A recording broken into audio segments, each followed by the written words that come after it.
ለምንድን ነው የመጣሽው? የሀገሬ ልጅ ኢትዮጵያዊ ስታምር አንቺ ስኔ ቆንጆ Where did you come from? Oh, London. Yeah, London. from Ethiopia.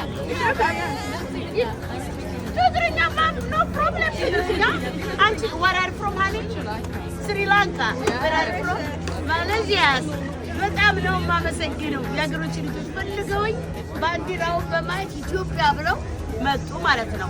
አሁን ደግሞ ምሳቸውን ሊበሉ ነው። እንግዲህ ዘና ፈታ እንዴት ያያችሁት ስኮትላንድ ቆንጆ በጣም ያምራል። እዚህ እኔ ጋር ለምን አመጡ ማለት No, come here, visit in Scotland, live here in Scotland. I give you a job. Okay. ስራ ሰጣችኋለሁ ኑ ቶሎ ምንድነው ስራ? ስራ እዚህ ትሰሪያለሽ ሬስቶራንት አለኝ ተቀነሙ ቆይ So I give you my card. Okay, guys, thank you.